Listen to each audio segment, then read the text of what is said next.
কোন মুখে আমি ওনাকে আটকাবো বলো? এই বাড়িতে ওনাকে যা কষ্ট পেতে দেখলাম আমি,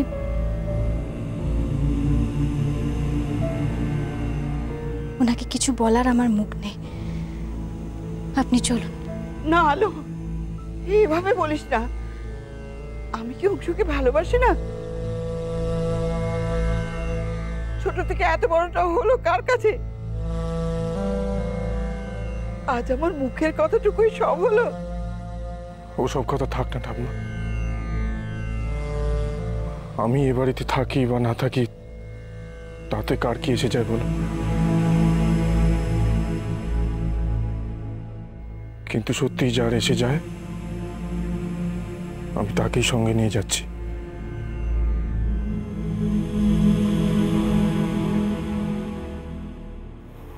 সত্যি বলতে কি ঠাম্মা, আলোই আমার দুর্দিনে সবসময় আমার পাশে থেকেছে, আর কেউ নয়। অংশু, আমার উপর এত অবিচার করিস না বাবা, আমি সহ্য করতে পারছি না। যে যেতে চাইছে তাকে যেতে দিন মা।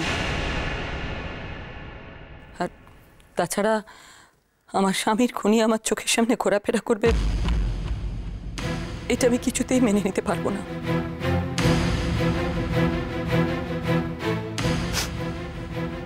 ওকে যেতে দিন।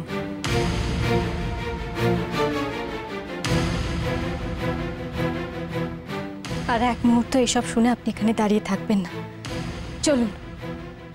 শোনা মা, বরকা, আমি তোমাদের কোথাও যেতে দেবো না।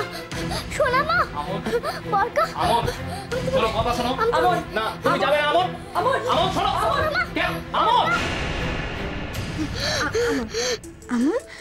আমার কথাটা শোনো। দেখো, তুমি এখন অনেক ছোট, সব কথা তুমি বুঝতে পারবে না। আমাদের এ বাড়ি ছেড়ে যেতে হবে। আমাকে তুমি কথা দাও আমন, তুমি কিন্তু আমাদের জন্য কাঁদবে না। না, একদম কাঁদবে না তুমি। বরকা, তুমি চলে যাচ্ছ? তুমি যদি চলে যাও না, আমি আর এ বাড়িতে আর কখনো থাকবো না। আমার তো মাথায় কিছু ঢুকছে না দিদি। আমি যে কি করে সামাল দেবো আমি কিচ্ছু বুঝতে পারছি না, আরে বর্দাকে তো মা যা নয় তাই বলছে, মুখে যা আসছে তাই বলছে। অথচ জানে যে নিজেদেরই দোষ, পুরো দোষটা মা আর বিমানে, সেটা স্বীকার করবে না, কোনোদিন করবে না। আমন কি হচ্ছে? কেন এসছে এখানে? এসো এদিকে এসো। কেন এসছো? হ্যাঁ কেন দিদি, এই শোন না, আর সর্বনাশ ঘটিও না। নিচে বোধহয় আবার কোনো গন্ডগোল হয়েছে, বুঝলি? আমার সমুর আত্মা শান্তি পাবে না। আলো, অংশু, যাস না, এইভাবে বাড়ি ছেড়ে যেতে নেই।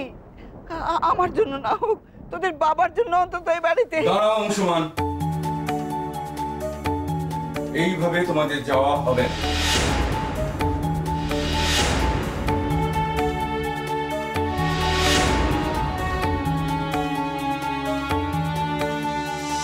বসো।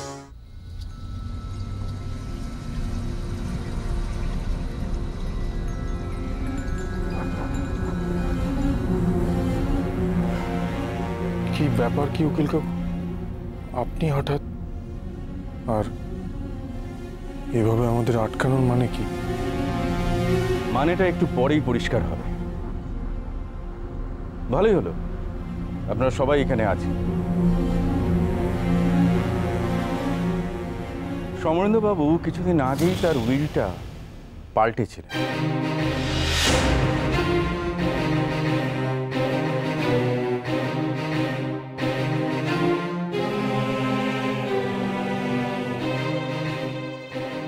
উইল পাল্টেছে?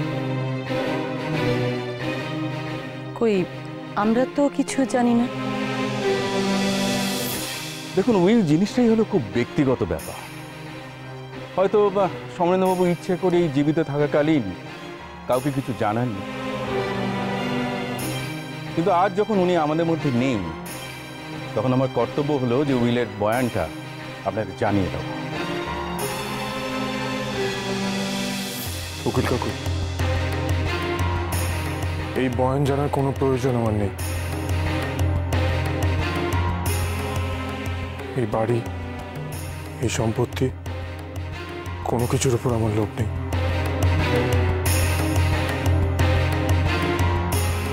আর বাবা কাকে কি দিলেন এ ব্যাপারে আমার কোনো আগ্রহ নেই। সমুর শেষ ইচ্ছেটা জানারও আগ্রহ নেই অংশু? এত অভিমান? উকিল কাকু, বাবা সত্যি যদি আমাকে কিছু দিয়ে থাকেন তাহলে সেই সম্পত্তির অধিকার আমি ত্যাগ করলাম।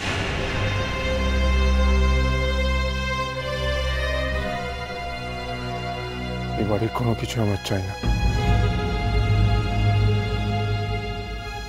আমি চলে যেতে চাই এখান থেকে। চলো আলো, এই বাড়িতে আর কিছুক্ষণ থাকলে আমি দম বন্ধ হয়ে মারা যাব। না অংশুমান, তোমাকে এই উইলটা শুনতেই হবে। এতদিন যখন তুমি এই বাড়িতে ছিলে তখন আর কিছুক্ষণ থাকলে তোমার কোনো ক্ষতি হবে না।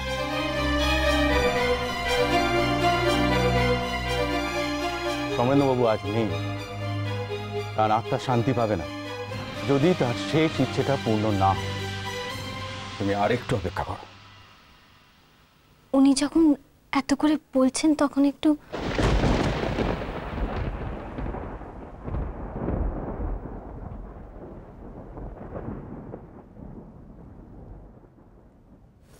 কিছু তো বুঝতে পারছি না, তোমাদের বাবা যে আবার কি ভেবে উইল পাল্টালেন।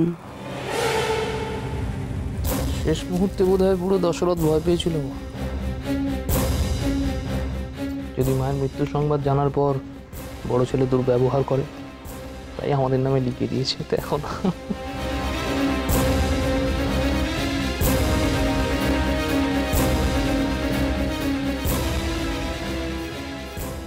অংশুমান বসো।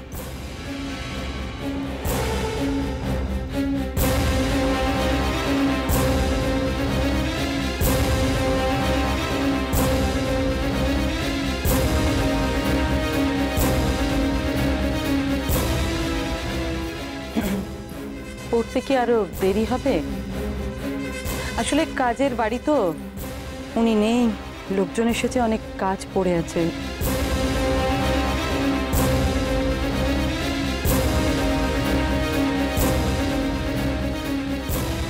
কি বিল করে গেল সমু?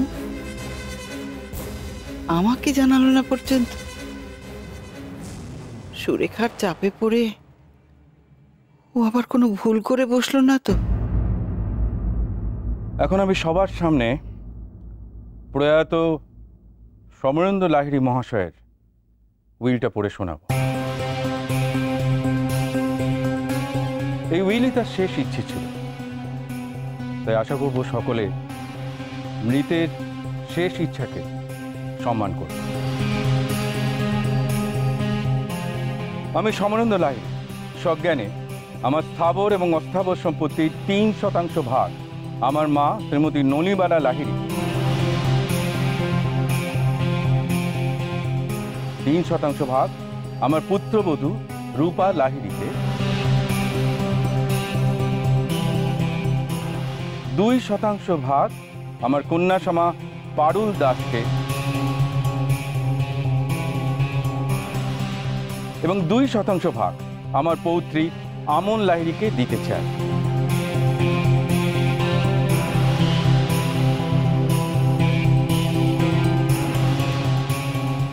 বাকি আমার সমস্ত স্থাবর এবং অস্থাবর সম্পত্তি আমি আমার জ্যেষ্ঠ পুত্র অংশুমান লাহিড়ীকেই।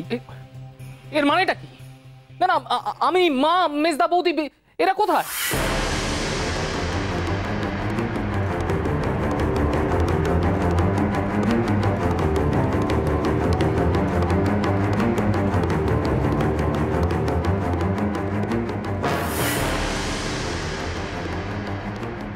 আমি আমার নিজের সমস্ত স্থাবর এবং অস্থাবর সম্পত্তির 90% ভাগ আলোর নামে করে দিলাম।